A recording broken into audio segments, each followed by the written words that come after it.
The new NASA administrator has already been called out and recognized warmly by this crowd, but let me add my congratulations to Jim Bridenstine as the new administrator of NASA.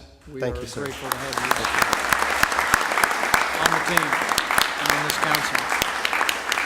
I want to welcome you to your first meeting of the National Space Council, and grateful to have you sitting in the chair and representing NASA in this conversation.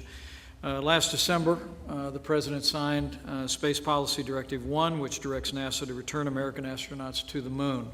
We have discussed that at some length, privately, and with your team, to the moon first, and as the President said today, eventually to Mars. I know you've been diligently working with your team to develop a strategy to implement that Space Policy Directive, and I wanted to invite you to give the Council an update on your work, but welcome. Yes, sir. Thank you.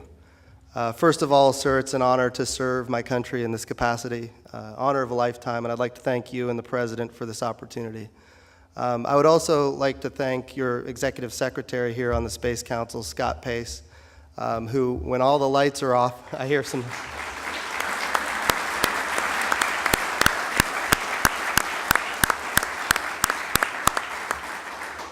When all the lights are off and the cameras aren't rolling, he works overtime to make sure this group is focused on a whole of government approach under your direction. So thank you for that, sir, and thank you to the Executive Secretary, Scott Pace.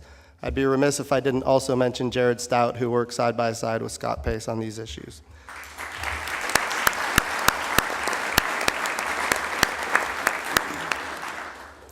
So we are underway executing the President's Space Policy Directive-1, which is our effort to return to the moon. And interestingly, we heard the President give his speech. He talked about it being sustainable. I wrote a few notes down of some things he said. He said that we've had a number of opportunities to go back to the moon since 1972.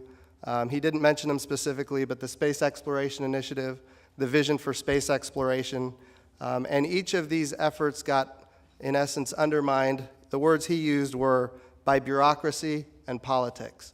And so our objective now, following the direction of the President, is to get back to the surface of the moon and back to orbit around the moon in a sustainable way.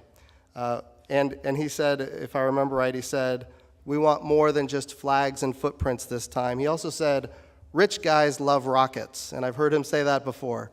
That's an important thing to recognize, because the architecture that we're building now is entirely different than any architecture we've ever built before in an effort to get to the moon. And the reason is we have more capabilities now than we've ever had as a nation, largely because of the efforts of many people in this room. The idea that we have reusable rockets to bring down the cost of launch and give us more access at a lesser cost than ever before, the miniaturization of electronics, these capabilities enable us to do more, in fact, with less, although thanks to you and the President, we're doing more with more, which is a good thing for the NASA budget, and we're grateful for that. So the opportunities before us are immense, and initially when we go back to the moon, there's a number of things that we need to do. We need low Earth orbit to be driven by commercial enterprise, and that's underway right now. Under the President's budget request, the International Space Station will no longer receive direct support in the year 2025. In some ways, that's a big challenge for us at NASA, and we understand the challenge before us. But for the first time, we're having very serious conversations about how to make low Earth orbit commercialized. We don't want any gaps in human activity in low Earth orbit, and that means commercialization is the key. Then we can take our resources at NASA and go further. In other words, to the surface of the moon and then on to Mars. The first program that we have getting to the moon is called CLPS, the Commercial Lunar Payload Services. What we call it at NASA, what we talk about is taking shots on goal. Commercial Lunar Payload Services. These are not expensive missions, and they're not carrying heavy payloads. But we're going to give commercial companies an opportunity to land on the surface of the moon, and we would be a customer of that. They would have other customers as well, but we would be one of many customers in a very competitive market with as many as 6 or even more providers for our access to the surface of the moon. The reason this is important is because all of these capabilities in a competitive environment result in effect, not just competition on price, but competition on innovation. So we can do more than we've probably ever done before. It's also important to note, Mr. Vice President, that when we go this direction, we are taking shots on goal. Not every shot gets made. So it is very possible that some of our commercial providers, who we believe there are a number of them that are ready, but maybe some of them are not. So there is a risk that some of them won't be successful. But what we learn through this commercial lunar payload services program will be critical for the next step, which is heavier landers, not just capable of delivering instruments, but capable of delivering prospectors, things that can dig. We know from NASA's achievements back in 2008 and 2009, we know that there are potentially hundreds of billions of tons of water ice on the moon. From 1972 until then, in 2009, we didn't know that there was water ice on the surface. We now know that. So that represents an opportunity for us to learn more about the moon than we've ever learned before, because we're going to go to the surface and we're going to prospect. That means we need heavier landers that can carry things that can prospect the surface of the moon. And then beyond that, we need heavier landers that can take humans to the surface of the moon. So this is an iterative process where we're building capability that we really haven't had, sir, since 1972. While we're doing this, we're also going to put in orbit around the moon what we call Gateway.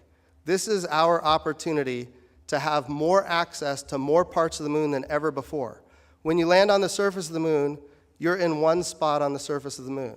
But what we want is we want access to the entire moon. We also want to make sure that everything we develop is reusable. This ultimately gives us more access to our international partners. It puts us in a leadership position where the standards and interfaces are established by the United States of America, and then the landers that go from the Gateway to the moon, the tugs that go from low Earth orbit to the Gateway, it's all reusable. And it becomes a critical piece of infrastructure that we can then capitalize on with our commercial partners and our international partners. Again, the goal here, following the President's Space Policy Directive-1, the goal is sustainability. We do not want this to be Lucy and the football again. When we go to the moon, we're going, and as the President said in his speech, this time we're going to stay. And the Gateway gives us that great opportunity. It's also important to note that as NASA develops these capabilities, each one of these capabilities feeds forward. The reason we go to the moon is because we want to land Americans on the surface of Mars. And the technologies, the capabilities, the in-situ resource utilization that we develop for the moon will ultimately get us to Mars. It's also why the Gateway is so important.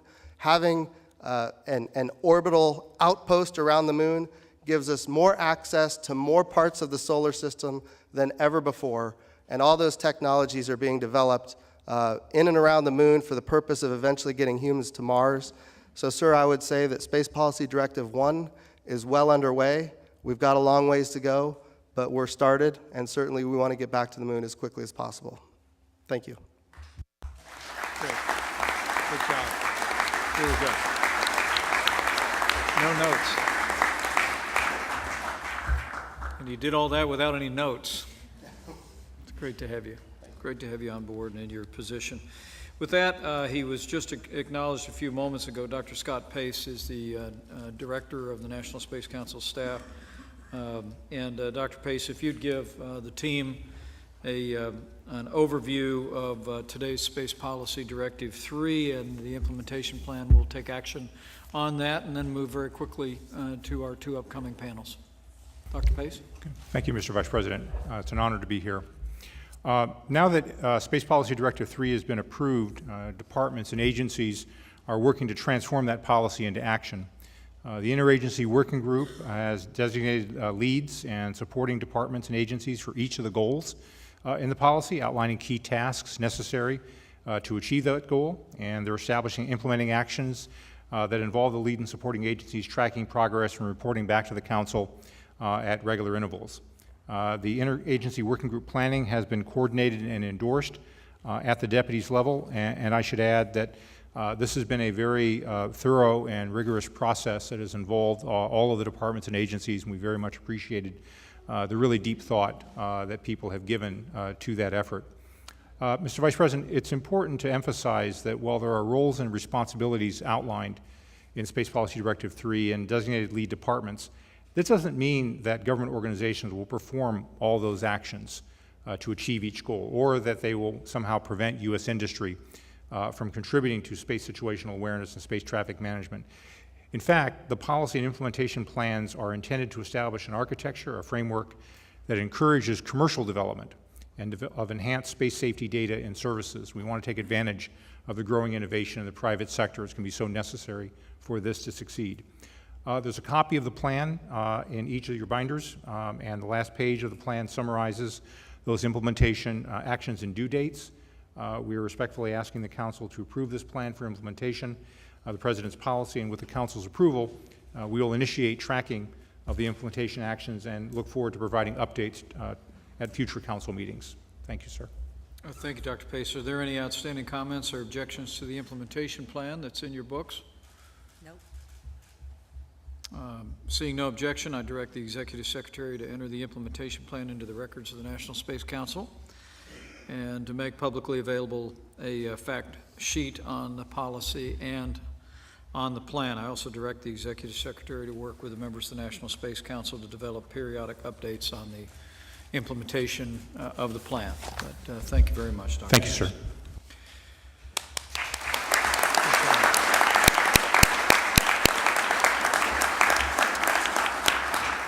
I'm going to ask our first panel to go ahead and make their way up to the table.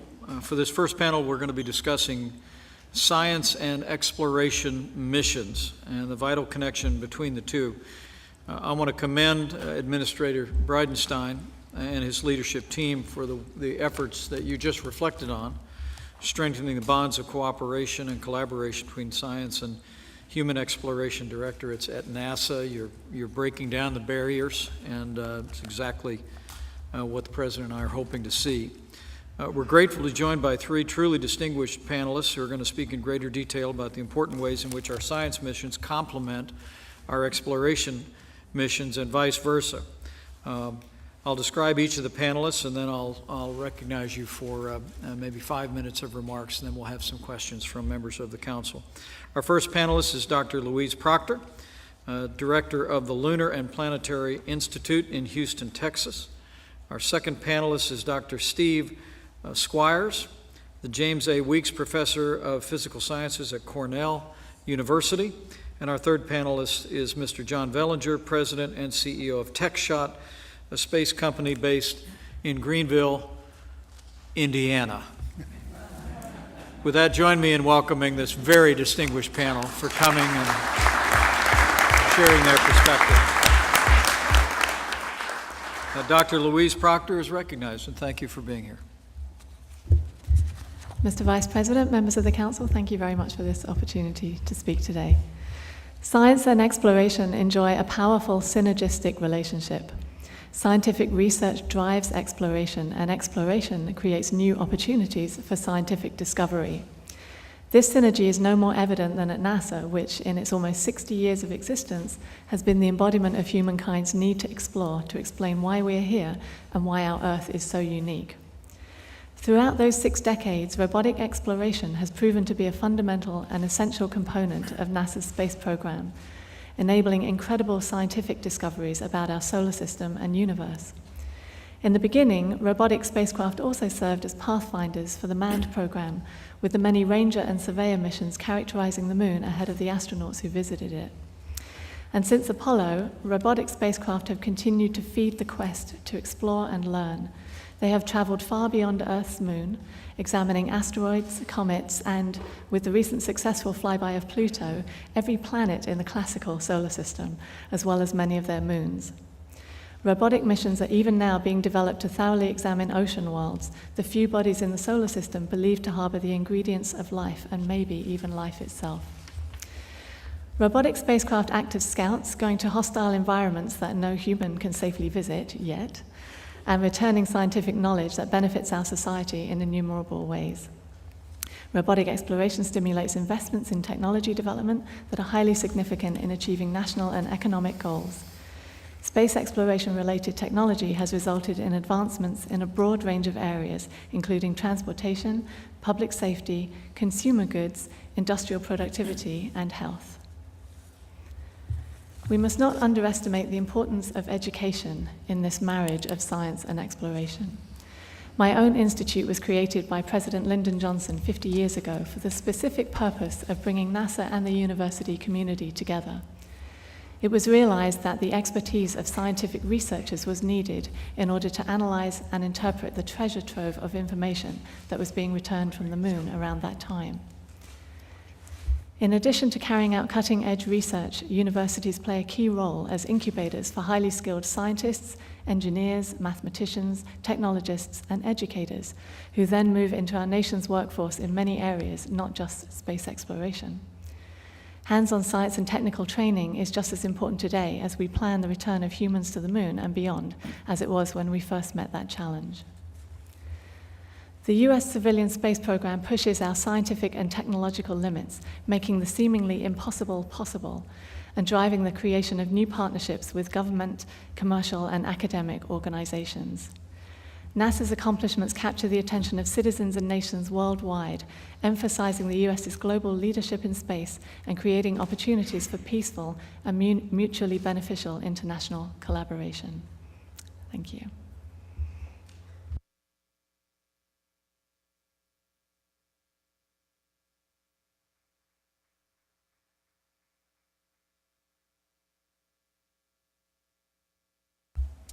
Thank you, Dr. Proctor. Next, I'd like to hear from Dr. Steve Squires of Cornell University. Dr. Squires, you're recognized. Thank you. Mr. Vice President, members of the Council, it's a real honor to be here today. For almost 60 years, the U.S. space program has been an inspiring example of American ingenuity. Throughout that time, exploration and science have gone hand in hand. Robotic precursor missions provide crucial data for designers of human missions and define the scientific goals for human explorers. I'm a robot guy. I've spent my career designing and operating robot explorers, but I firmly believe that the human explorers can achieve far more science than robots ever will. I also believe that the humans versus robots debate that we sometimes hear in space circles is based on a fundamentally false premise. Humans and robots are complementary in their strengths and their weaknesses, and a well-designed scientific space exploration will always use both. Now, our nation's civil space program is at a pivotal moment now in its history. Space Policy Directive-1 clearly articulates the goal of sending humans back to the moon and onto Mars. This goal is clear, compelling, and achievable. A return to the moon is valuable before proceeding to more challenging targets. It's been more than 45 years since astronauts have ventured beyond low Earth orbit. The moon is an ideal place to validate the new technologies, vehicles, and operational procedures that will be needed to send astronauts beyond the Earth-Moon system. The moon also offers exciting scientific exploration potential in its own right, preserving in its rocks a record of the earliest events of the Earth-Moon system, as well as possessing resources that could enable ventures deeper into the solar system.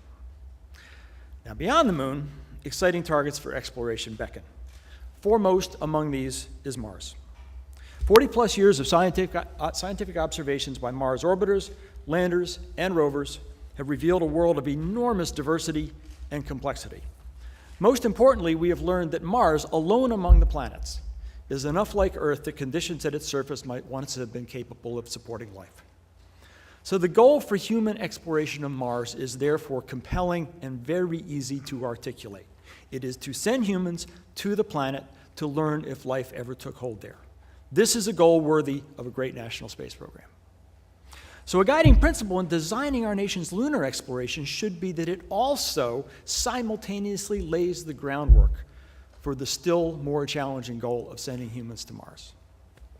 Now, at the same time that humans and their robot helpers focus on the moon and Mars, more advanced robotic missions can press deeper into the solar system. Important targets include the ocean worlds of the outer solar system, especially Europa, a moon of Jupiter that appears to have a deep ocean of liquid water that might be capable of supporting life today. New technologies also now allow return of samples from a wide range of planetary bodies. These include Mars and comets, and this allows us to bring the full capability of Earth's best laboratories to bear on the solar system's most important scientific questions. Now, a compelling program of scientific space exploration of the moon, Mars, and beyond will be neither easy nor inexpensive. Committed international partners surely can make an important contribution to an American-led program. But more importantly, commercial enterprises in the United States can partner with the government to spur innovation and reduce costs to the taxpayer while adding value to the program. The scientific exploration capabilities offered by potential commercial partners, to me, represents the most important and enabling space development in recent years. Thank you for the opportunity to address this council, and I look forward to the discussion to come.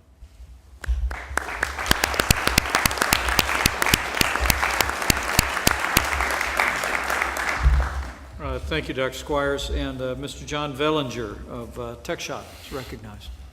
Vice President Pence, distinguished members of the National Space Council, it's an honor to appear before you here today at the White House. I'd like to describe how TechShot, the company I co-founded in Indiana nearly 30 years ago, is an innovative engine that uses space to help make life better here on the Earth, while also enabling deep space exploration. One of our most exciting projects focuses on 3D bioprinting in space with the goal of manufacturing human tissues for patients here on Earth. Right now, we are building the TechShot biofabrication facility, which will launch to the International Space Station early next year. We will start with simpler tissues, such as patches that can help heal damaged hearts, and steadily increase in complexity until we are biomanufacturing whole organs from space. The bioprinter may also play a critical role in deep space exploration, where it could be used to make food items or function as a compounding pharmacy, enabling the remote formulation of drugs optimized for each crew member. Besides our own use of the system, we will also allow others to use it. It will join our catalog of TechShot-developed equipment currently on board the station, which we provide as a commercial service. For example, researchers from Eli Lilly, Novartis, UCLA have used our bone densitometer X-ray machine in space to study new drug treatments for osteoporosis and muscle-wasting diseases, both of which affect people here on the Earth and crews in deep space during long-duration missions. Astronaut Terry Virts actually got to operate our bone densitometer on the International Space Station, so thank you, sir. I believe that NASA and its Commercial Space Utilization Program and the Centers for the Advancement of Sciences in Space are successfully increasing demand for low Earth orbit and commercial space services, and TechShot is providing many of the picks and shovels that researchers are using in this 21st century gold rush to space. Beyond the commercialization of low Earth orbit, our contributions to exploration currently focus on other new technologies that enable mission success into deep space. TechShot is prototyping for NASA a machine we call the TechShot Fab Lab, which is capable of 3D manufacturing metals, ceramics, plastics, and more. It can even print complex electronic assemblies. If the agency likes our approach, the technology will be refined for testing aboard the International Space Station and eventually deployment aboard the Lunar Orbital Platform Gateway that the NASA Administrator just mentioned. TechShot's Fab Lab also will be used in austere environments here on Earth, such as onboard submarines that must remain submerged for months at a time. President Trump, Vice President Pence, under your leadership, the U.S. is entering an unprecedented golden age of spaceflight, which is presenting multiple opportunities to advance global American competitiveness. TechShot is proud to be playing a critical role in this unique time in space history. For this opportunity, I thank you. Good job.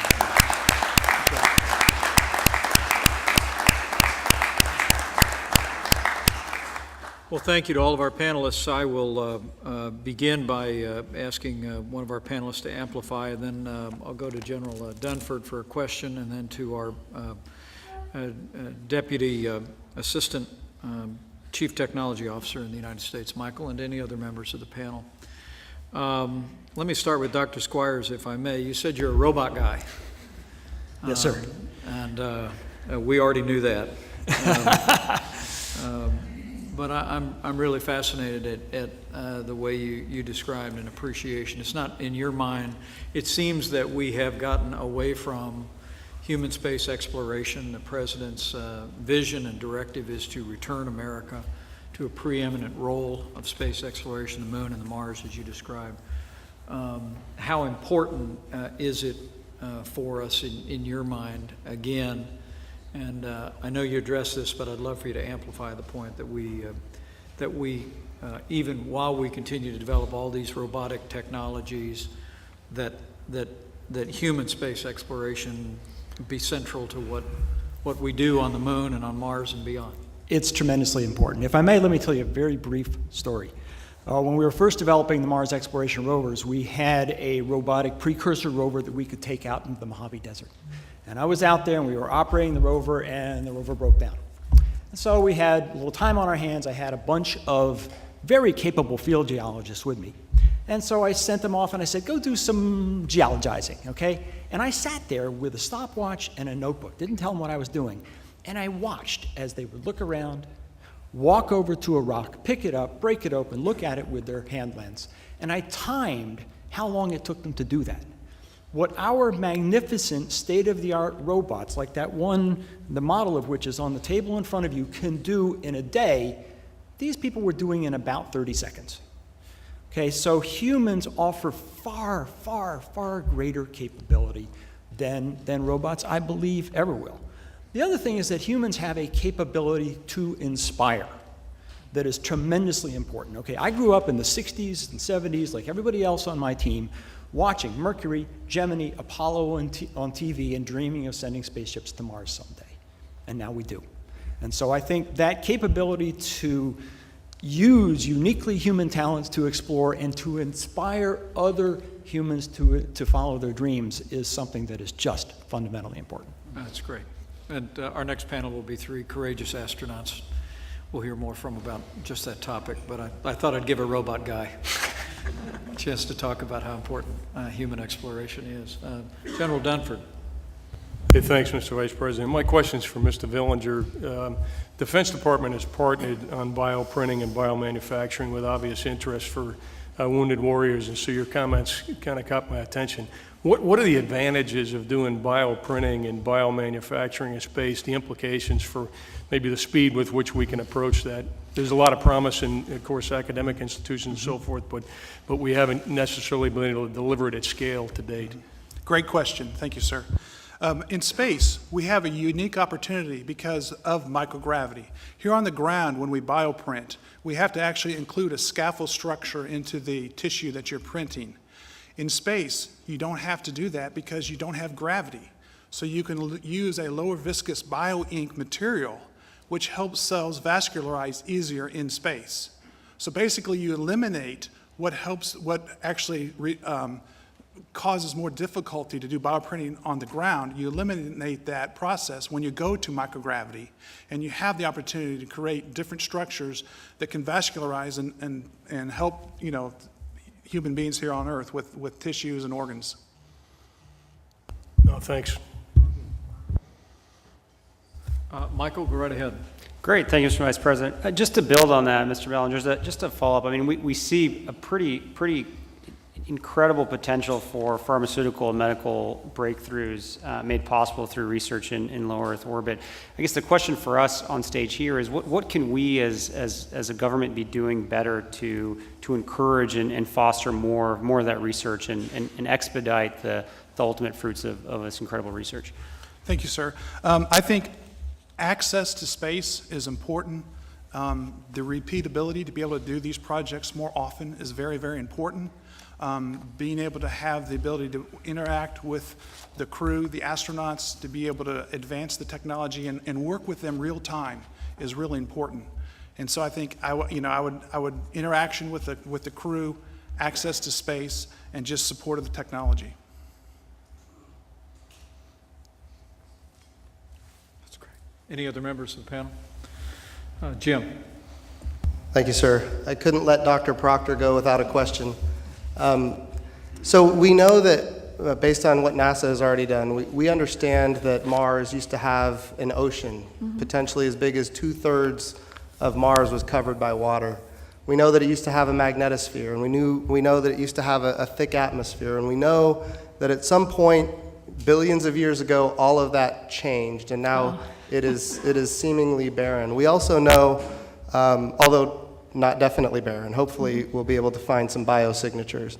We also know if you look at Venus, it's experiencing runaway greenhouse effects. Can you share with us, as a NASA administrator, I hear a lot that every dollar we spend studying other planets is a dollar we don't spend studying our own planet, which I believe is critically important as well. Can you share how important it is, or what we can learn by studying the moon? What can we learn about our own planet? What can we learn by studying Mars? What can we learn about our own planet? Yeah, and actually I would completely disagree with that statement that every dollar spent exploring other planets is not a dollar spent exploring the Earth. Everything we learn about the solar system tells us something about our Earth. You can think of the solar system as a giant laboratory. If you want to know what happens if you change gravity, you can go to a different planet. If you want to know what happens if the climate runs out of control, you can go to Venus. So every time we explore another body, we learn something about the conditions that make our own planet so very special and so hospitable to life. Particularly with the other thing about planets, they don't have trees, they don't have buildings on them. You know, a lot of the surfaces are pristine, or they have evolved in certain ways that are similar to our own planet. So essentially everything we learn throughout the solar system, also from small bodies and from other solar systems, now we're starting to look at exoplanets and understand again what makes the conditions just right for our Earth to be where it is in this very special place and time. So it's really a very cost-effective way of looking back in time at our own Earth and understanding how we got here. Thank you. Well, join me in thanking this Dr. Louise Proctor, Dr. Steve Squires, and Mr. John Villinger. Thank you so much for your testimony today. Very helpful. Very well done. Well done. Next, I'd like to invite our next panel to step forward. We're honored to be joined today by 3 American astronauts, and we'll now, having spoken about the interrelationship between scientific exploration and human exploration, now we will talk about getting your perspective on how we accelerate human exploration of the solar system. Before I do that, I thought it was noteworthy today, June the 18th, to acknowledge that it was 35 years ago today, on June 18th, 1983, that Sally Ride made history when she stepped onto the Space Shuttle Challenger and became the first American woman to venture into space. Sally Ride is an American hero whose courage and pioneering spirit continue to inspire countless of young Americans across this country to pursue their dreams. Earlier this year, the U.S. Postal Service unveiled Sally Ride Forever as a stamp, and I know all of you join me today in honoring her memory and celebrating her legacy at this meeting of the National Space Council.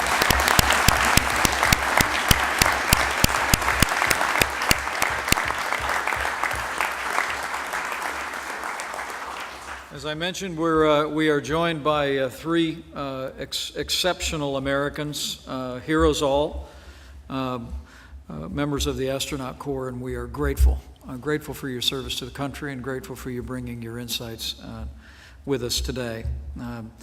They're not the only astronauts here, but they're the only ones that haven't been introduced much yet. So let me do that. Our first panelists are Colonel Eileen Collins, the first female pilot and commander of a space shuttle mission. Colonel Collins, it's an honor to have you here today. Thank you so much.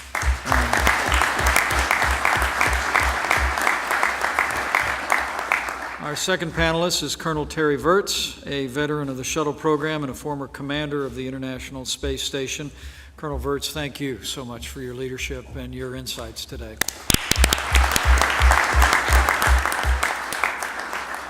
And Dr. Scott Parazynski is a veteran of 5 flights on the Space Shuttle and a deeply respected member of the Astronaut Corps. Thank you so much for your presence here today, Scott. With that, we'll ask each of the panelists to share for a few minutes, and then we'll move on to questions for this final panel. And Colonel Collins, you're recognized.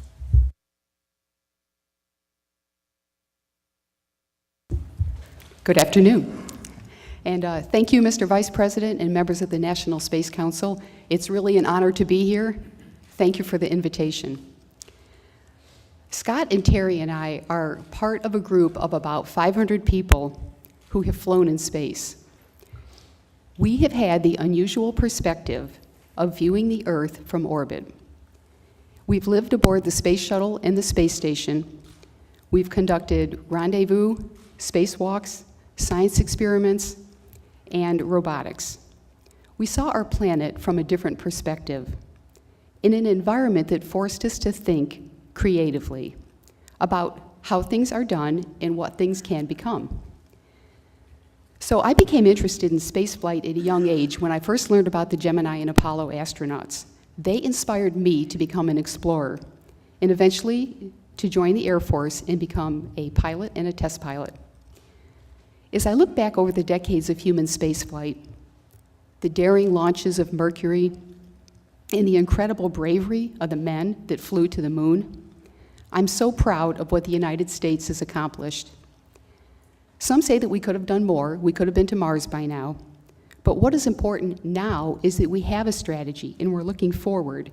We stick to our plan, we don't quit, and of course we remember the lessons learned from the mistakes of the past. We must keep our missions as simple as possible. We must keep the costs as low as possible. Occasionally I have to remind myself of an old saying that I heard from the Apollo program: better is the enemy of good enough. So it doesn't all have to be the latest technology, but it does have to be safe, reliable, and mission-focused. So I'll mention a few priorities for the future of human spaceflight. First, reestablishing our country's ability to launch astronauts from within the United States. It's been almost 7 years now since we last saw an astronaut launch out of Florida. Now, for safety reasons, I certainly don't think this should ever be rushed. We're on a good track now. But I believe we need to keep an eye on the future and have a future strategy to avoid us getting back in this situation again. Second, I support the long-term goal of landing astronauts on Mars. For this to be successful, any critical equipment that's destined to Mars should be tested first on the surface of the moon. In my written statement, I reference a study from the National Academy of Science entitled Pathways to Exploration. Now, in that report, they cite 10 critical technologies, and I'll mention the top 3: Mars, entry, descent, and landing, radiation safety, and power and propulsion. But another notable technology is the life support equipment, which includes systems that recycle air and water. Now, these are being tested right now on the space station, but the moon provides a more advanced test environment due to its similarity to Mars in gravity, in radiation environment, and in dust. And third, this is almost a no-brainer, but I support the commercial partners and the international partners. This is really essential for our space program. And by the way, I personally believe that space tourism someday will be hugely successful. And finally, just as I was inspired by the Apollo astronauts, a new generation of young people will want to study science and engineering in an effort to be part of this great journey. And they will also wonder, what is out there? What discoveries are waiting for us? And can I go? Over to you.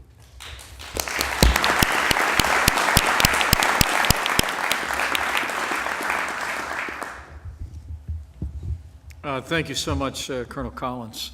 Great words. And Colonel Terry Virts is recognized. Thank you for being here. Thank you, sir. Mr. Vice President and distinguished members of the National Space Council, thank you for inviting me today. It's an honor. For several decades, America's human space program is focused on low Earth orbit. And for years, we have not had a clear long-term vision or goal for human space exploration. However, these are exciting times, and we now have the opportunity to clearly define such a vision. I believe that we should use the Apollo model as an example of how to proceed. However, Apollo was actually the sum of 3 distinct programs, as you know: Mercury, and then Gemini, and then finally Apollo. Project Mercury demonstrated that flying in space was possible. Gemini developed and tested the technologies that we would need to go to the moon eventually, and Apollo was, of course, the final mission. And that Apollo mission was very clear: to land on the moon and return safely to Earth. The President's recent Space Policy Directive-1 calls for returning to the moon to establish a foundation to eventually enable missions to Mars, a plan that I strongly agree with. Today, our top priority needs to be turning this high-level vision into very specific goals so that we can plan and execute an architecture that will achieve them. Using the Mercury, then Gemini, then Apollo paradigm, the ISS has already fulfilled the Mercury role, demonstrating that humans can live and work in space for extended periods of time.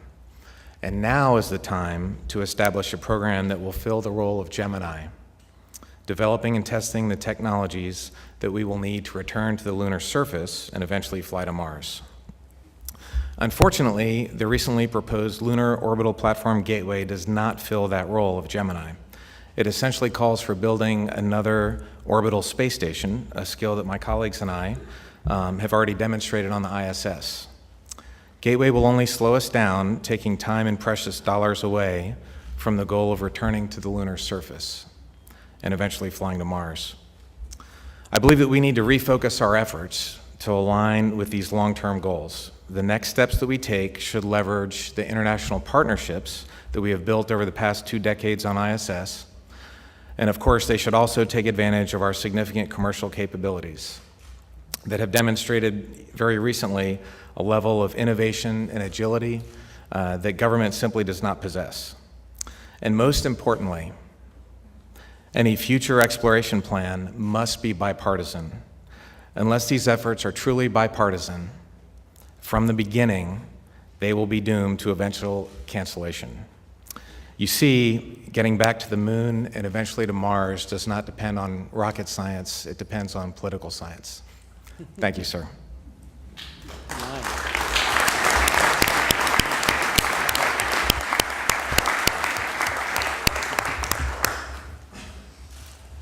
I'll come back to that. Great statement. Thank you so much, Colonel. And Dr. Scott Parazynski is recognized. Thank you so much for being with us. Mr. Vice President and distinguished members of the Council, thank you so much for the honor and opportunity to share my views with you here today. And it's also great to share the panel with my good friends, Terry and Eileen. I grew up in the shadow of the Apollo program. My father actually worked to help design and test the mighty Saturn V boosters that went to the moon in the late 60s, early 70s. And so I never grew out of that boyhood dream of one day flying in space. And it turned out okay for me, I guess. I feel so fortunate to have been born at a time and a place when such a lofty trajectory was possible. As a kid, I wanted nothing more than to set the first boot prints on Mars, but I'm fiercely proud of the work that my NASA coworkers and I did. This helped set the stage for this inevitable journey. It's an incredibly exciting time to be engaged in the space business in what I call the barnstorming era of commercial human spaceflight, with so many pioneering American companies leading the innovations and investments.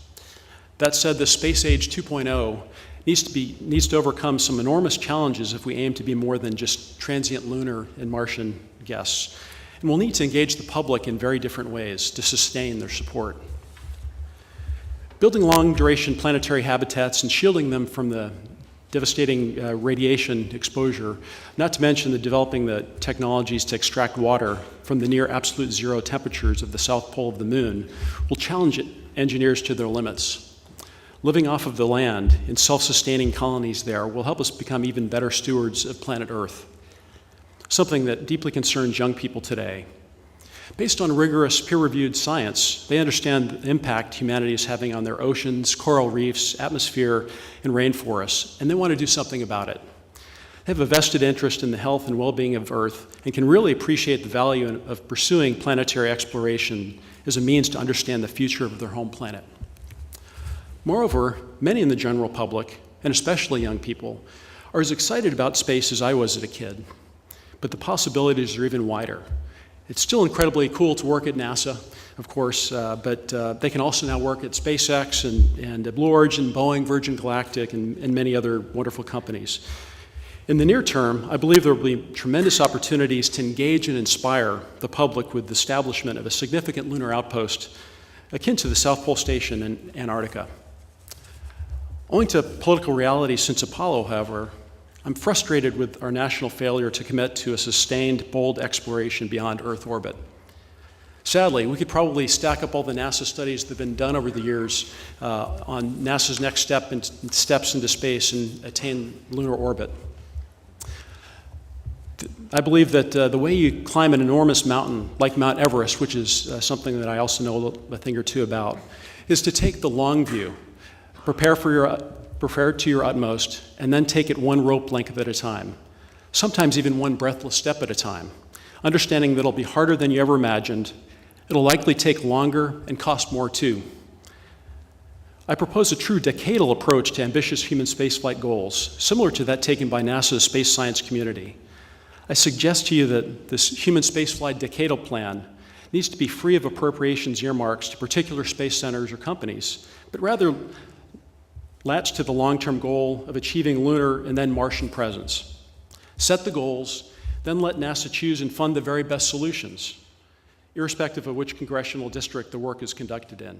Measure and reward successes, acknowledge and cut failures, but then keep moving forward towards the prize. So in closing, I just suggest to you that one of the greatest accomplishments of the International Space Station program has been bringing together nations for the common good of humanity, pooling resources and the best minds, and bringing the world closer together. I'm convinced that the first Martians have already been born, and they're already preparing for humanity's next giant leap. It's my greatest wish that this journey will be led by Americans, but I also hope that we'll take those first steps in peace and partnership with colleagues from around the world. Thank you very much.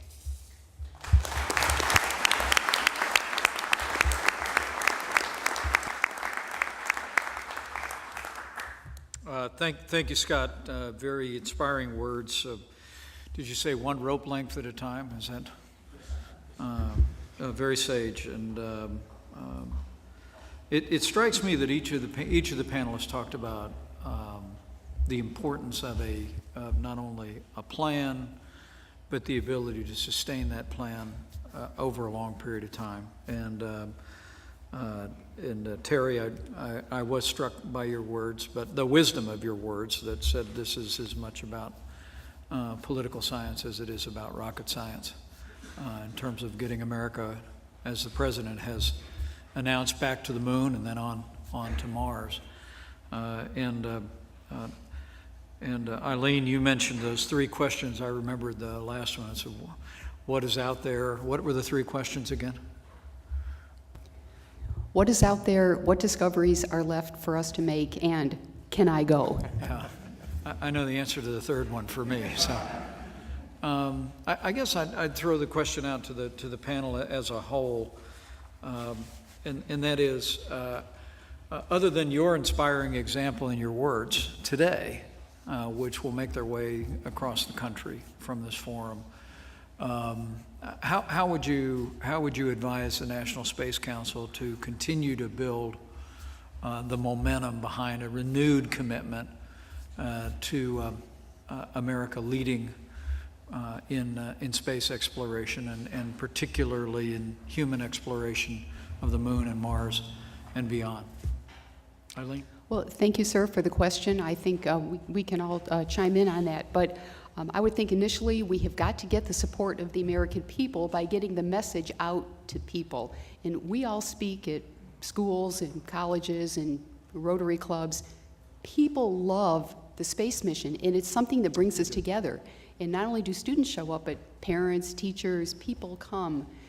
If we on the National Space Council can somehow use the media, I say the mass media because we want to get our message out, we all hear our message.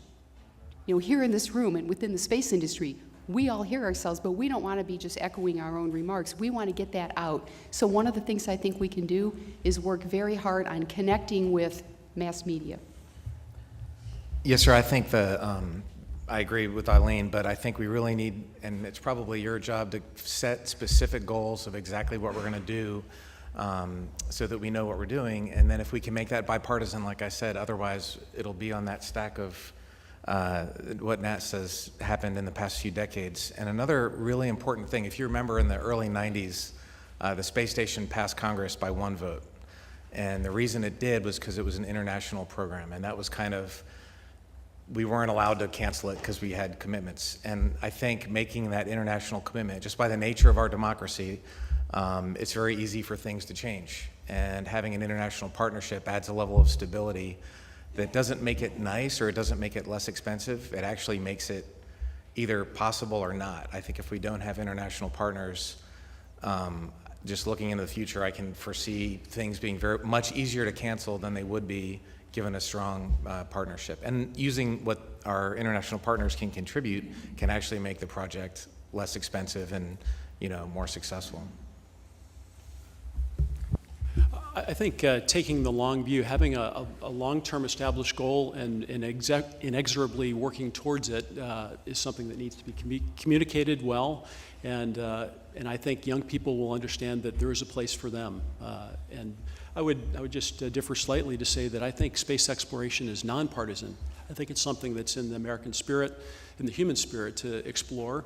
And if you go to any school, any community, there's a strong support for continuing to press the boundaries in exploration because it benefits all of our walks of life. Well, I thank you for that. I'm going to recognize Secretary Chow for a question, but I would all of you agree the importance of having our own platforms to be able to reach space? We see the excitement being generated out of the commercial space industry, but very soon the United States will have the ability to put courageous astronauts like you back in space on our own platforms. Do you see that as an important part of generating the connection between the popular support across the country and the reality of support that translates into a sustainable a commitment to leadership in space? I think we all agree very strongly with that statement, yeah. American leadership, and the world looks to us, and Europe and other countries look to America for that leadership, and I think we need to lead for sure. It's a big part of what America is. Right. Good. Okay. Secretary Chow. Gosh darn it, the Vice President asked my question. But I have another one. And that is the former Secretary of Labor. I'm always very concerned about workforce development. So Dr. Parazynski, there's been a lot of discussion about, the future of STEM studies in our nation. How are we on the right path? Do you think we're doing better? Or do you see the need for any course corrections and how to get more young people excited? When I talk to young people, I tell them that it's important to learn a couple of foreign languages, and not the traditional languages that you might expect. I tell them that the two most important languages that they need to learn are math and science. To be competitive in the future industries, in robotics, as Steve is engaged in, but in so many different aspects of our future society and in technological growth. And so that's the message that I would put forward. Could I add something Yes, to of that? course. I think Colonel maybe Collins. the federal government does help students go out and get a college education with whatever degree they would like. But if we could incentivize them financially in some of the programs to go towards math and science, technology, engineering, I think that would help. Mr. Vice President, before I hand it over, I want to thank all these three for their service to our country. How exciting. Thank you.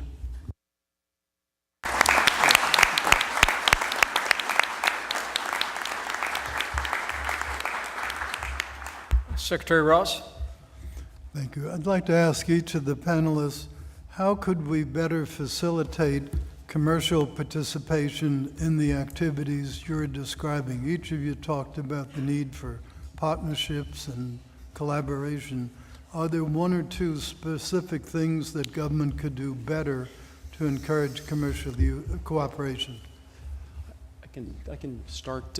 One of the things that I've known from my prior life in industry is just the difficulties through the federal acquisition process. It's a very long pathway, and if there are ways to streamline that, to make it more entrepreneurial, quick turnaround, as I think one of the prior panelists said, it's important to have access to space, to be able to fail, to get back up and go again. And so we need to have frequent access to space, and I think one of the ways to make that possible is to figure out ways to shorten the acquisition process.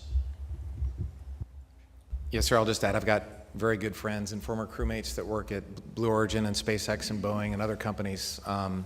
And the speed that they can do innovation is really amazing.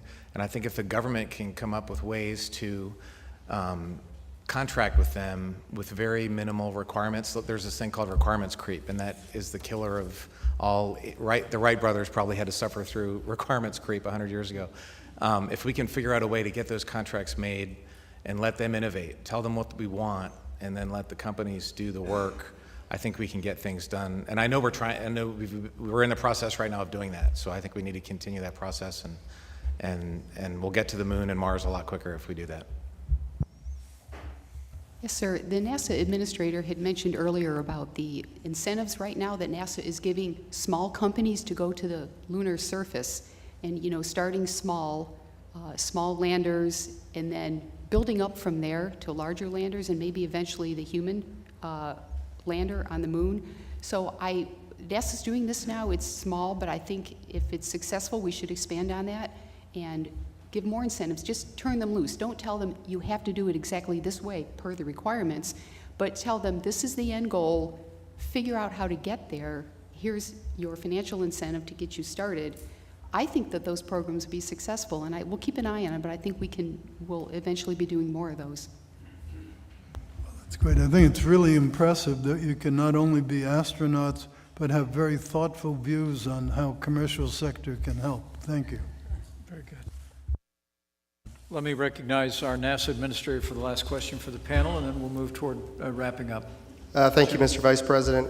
In the previous panel, I talked about how some people say that every dollar we spend studying other planets is a dollar we're not spending studying our own planet. Similarly, I hear frequently that every dollar we spend studying the moon or going to the moon or developing the technologies and capabilities for the moon, those are dollars that we're not spending going to Mars. And Colonel Collins, I heard you very clearly say, you mentioned the Pathways Report, which of course came out when I was still serving in the Congress, and of course it was chaired by another famous Indianan, Mitch Daniels. And I was wondering if you could share with us, how do you see our effort getting to the moon enabling, ultimately, our path to get to Mars? Well, as a former test pilot, I believe in the build-up approach. So to get somewhere as safe as possible, you want to write a test plan, and you want to have a build-up approach. So to control what you're doing, you test it, and then you add a variable, you test it, you add another variable, you test it. So I think we can use the moon as a stepping stone. Right now we're testing on the space station, which is critical, but the space station doesn't have dust, for example. So how do we know that this life support equipment isn't just going to fail because there's too much dust and the valves are in the equipment, maybe the radiation environment? So the moon is a stepping stone. To me, it's just critical. If I'm going to go to the moon and live there, I would like to know that this equipment that's keeping me alive has worked on the moon. So that's the reason I said that. The Pathways Report specifically referenced the moon as the quickest way to get to Mars. Is that correct? If I remember right? Either way. Well, I think you're saying that. I think, yes, that's true. Yeah.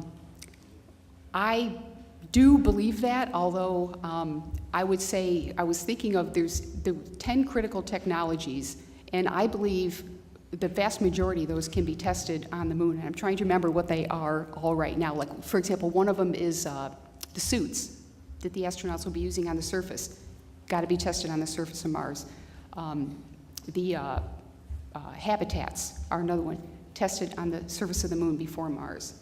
So that's in the, as far as whether or not it's the fastest way, that I would say would be up to debate. Okay. And would need to be studied a little bit more, but I would take it from the experts that it would be probably the safest way. Got I it. definitely believe it would be the safest way. Got it. Thank you, Mr. Vice President. No, thank you, Jim. Thank you very much. And join me in thanking this outstanding panel for their remarks and also their service to the country. Great job. Very good.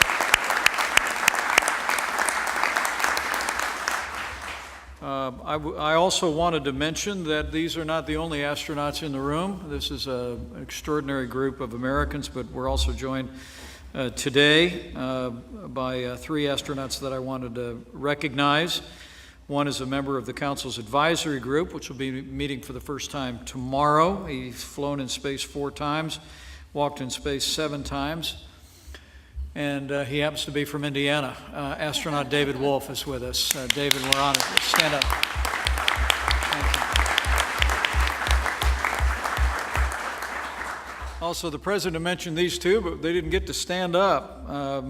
Jack Schmitt was the first geologist on the moon in Apollo 17, a former senator from New Mexico. And Jack, I want to promise you that we're going to put more geologists and scientists on the moon. Jack, please stand up and let us thank you for your service. Great to see you. And lastly, one of the heroes of my youth, although he may not like me saying that, he was a Gemini astronaut, second man on the moon, Apollo 11, and is one of the greatest voices for getting America back to the moon and on to Mars. The incomparable Dr. Buzz Aldrin is with us today. Thank you, Buzz.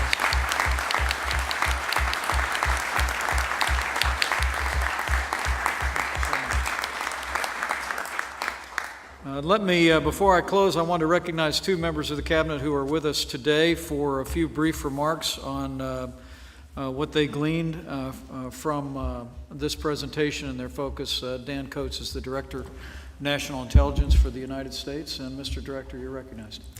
Well, Mr. Vice President, thank you for the opportunity to, first of all, the honor to be part of the Space Council. This is quite an extraordinary experience today with an awful lot of promise ahead, and I thank you for that opportunity to be part of it. I've been around long enough to go all the way back, the launch of Sputnik, the first piece of now debris in space, joining tens of thousands, if not hundreds of thousands of pieces of debris. That's one of the questions that we have to deal with, because as an intelligence agency, we do develop, build, launch satellites and instruments into space. We collect from a realm of ground, sea, air, up to a certain altitude, and now the realm of space. And it's incredibly important for us, because we provide information from those collections that provide security and safety to the American people. And so it's a very essential piece. We joined with General Dunford, with the military, in terms of providing warfighters the need, the intelligence they need that can be garnered from assets in space, as well as our citizens and our country in terms of what we do up there. I could give you some exciting examples, but it's classified, so I can't do it. But just trust me, it is something that's absolutely essential. And to be part of this effort and joining from, with a perspective from the intelligence community is a true privilege. I think most of us in this room reach back to that day with the launch toward the moon, the message that came back.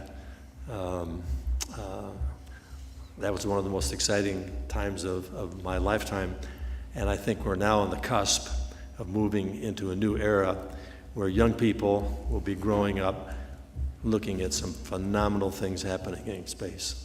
And this is a great way to kick it off. Thank you, Mr. President, Vice President. Thank you, Dan. Great job. Great words. The Director of the Office of Management and Budget, Mick Mulvaney. I just wonder how often Coates has used that line about wanting to tell us something but not being able to because it's classified. So, Mr. Vice President, thank you for doing this. I always, when we do these, the takeaways for me, the aspirational concepts here. The aspirational rhetoric is absolutely critical. There's no question about it. There is nothing more aspirational than what we've talked about here today. At the same point, it's a very practical analysis that we're doing, so that the practical takeaways are what the value is to me. So to have folks who actually are in the industry and come in and challenge us on specifics. I think it was Colonel Wirtz who said, well, maybe the gateway is not something that helps us get to Mars faster. Maybe it is, but there's a practical takeaway from that that helps spur this debate, which we have to have. I also heard Colonel Collins talk about keeping missions simpler and trying to find technologies that are more readily available. Those are the practical kind of takeaways that I think are helpful to me. I also like it when people say there's ways to do it cheaper. Y'all didn't say that nearly enough, but that's okay. We can get to that part later. So thank you for doing it, because I do think that at the end of the day, this is more than just a group of people getting together and talking about something that they all have a common interest in. This is actually something that moves the ball in the right direction. I appreciate you doing it. Great.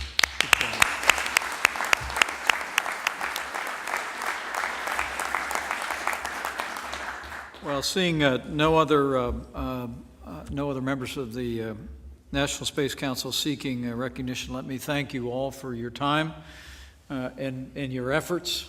These are extraordinarily busy people, and we also want to not only thank the cabinet members who are here, but the deputy secretaries and the undersecretaries who join us as well. A little bit of housekeeping.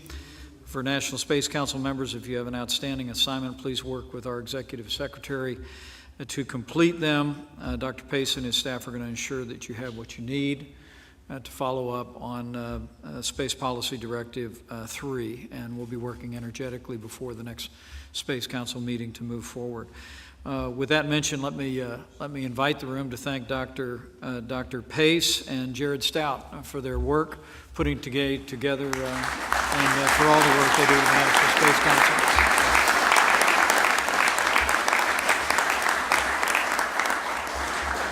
You can see a rather memorable picture of myself and the President and the staff of the National Space Council in the Oval Office when they stopped in to tell the President about the plans for this upcoming meeting and our plans to have it here at the White House, and he promptly ushered them behind the Resolute desk and took a photograph and then sat them down for the better part of an hour to talk about the space program, and his enthusiasm was evidence again today. Second to last, let me thank members of the National Space Council's User Advisory Group who are here with us today. The President recognized many of you, but the men and women who are gathered here coming out of private enterprise and public life really represent the bulwark of some of the greatest and most innovative minds and organizations in and around the space enterprise in the United States. And I know that tomorrow the User Advisory Group will meet for the first time, and I just want to assure you that all the members of the National Space Council see your input and your counsel as vital as we revive American leadership in space and ensure that the President's vision for the Moon, Mars, and beyond becomes a reality. So if everyone would join me in thanking the User Advisory Group members who are here with us today.